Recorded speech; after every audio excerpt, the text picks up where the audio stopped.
Salut à tous, donc je vous retrouve pour cette fois-ci un tutoriel maquillage. C'est un maquillage que je portais dans une de mes précédentes vidéos et vous avez été super nombreuses à me le réclamer en tutoriel. Donc chose promise, chose due, la voici. J'espère que le tuto vous plaira et c'est parti. Donc j'ai déjà appliqué mon paint pot constructiviste de MAC. J'ai juste oublié de filmer mais c'est pas grave, c'est pas très important. Maintenant, je viens humidifier mon pinceau plat avec du Fix Plus tout simplement. Vous pouvez utiliser si vous le souhaitez n'importe quelle brume de votre choix. J'applique ensuite ce joli pigment de chez MAC. Donc là c'est un échantillon que j'avais acheté sur le site de Make Up Geek. Je vous mettrai le lien dans la barre d'infos si ça vous intéresse. Et donc c'est un genre de marron bronze très joli que je viens appliquer sur l'ensemble de ma paupière mobile. J'intensifie ensuite mon creux de paupière avec le fard Wedge et Brun de MAC que je viens tous les deux mélanger et placer tout le long du creux de ma paupière. Et bien sûr je n'oublie pas d'estomper les bords. J'applique ensuite le fard Mulch de MAC dans le coin externe afin d'avoir un maquillage plus étiré, plus estompé façon smoky.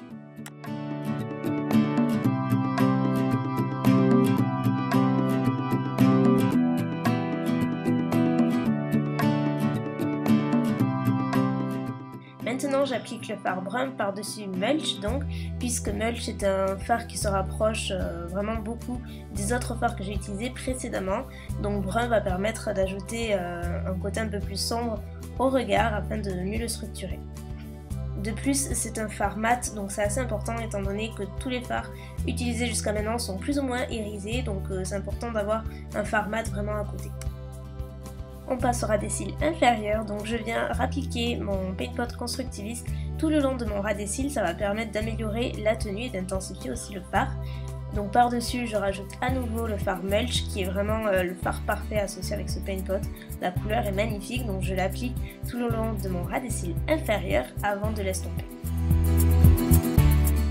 On reste dans un esprit assez fumé et pas trop travaillé puisque je vais venir souligner mon ras des cils supérieur avec un crayon marron.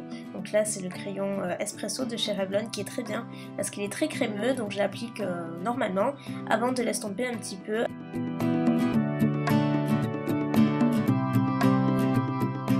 Et pour finir je viens apporter ma touche lumière sous le sourcil avec un fard mat qui s'appelle Brûlé. J'utilise ensuite le même crayon Revlon que j'ai utilisé en guise de liner, sauf que là je vais l'appliquer dans ma muqueuse inférieure et supérieure. Et pour apporter un tout petit peu plus de lumière quand même à ce maquillage qui est relativement sombre, j'aime appliquer le fard nylon de chez MAC toujours dans le coin interne avant de l'estomper pour apporter un joli point de lumière.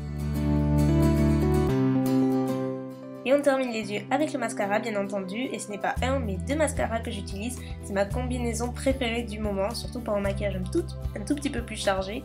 Donc j'applique en premier temps le télescopique de chez L'Oréal qui va vraiment apporter une super longueur et qui va allonger les cils au maximum. Puis ensuite je viens appliquer le volumineux Carbon Black qui va lui apporter beaucoup de volume comme son nom l'indique. Pour le blush, je rehausse le tout avec le Peaches de MAC qui est un pêche totalement mat, donc qui va vraiment contraster les yeux et en même temps apporter un tout petit peu plus de couleur, c'est quand même assez sympa. Et vous connaissez mon addiction pour le teint lumineux et glowy à souhait, donc je vais vous montrer comment j'utilise ma poudre signée de chez Chanel parce qu'on me l'a pas mal demandé. J'utilise juste comme n'importe quel highlighter sur le dessus des joues et ça va vraiment apporter une très jolie lumière au visage hyper subtil et parfaite pour la journée.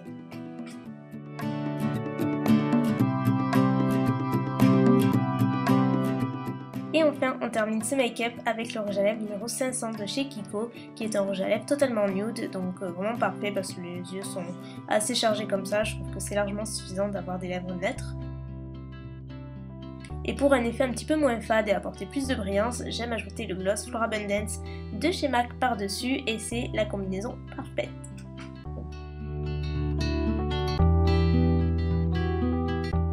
Et voilà le résultat final. Écoutez, j'espère que le tutoriel vous aura plu. Si vous avez des idées d'autres vidéos, n'hésitez pas à m'en faire part. Je vous fais plein de bisous et je vous dis à très bientôt. Bye!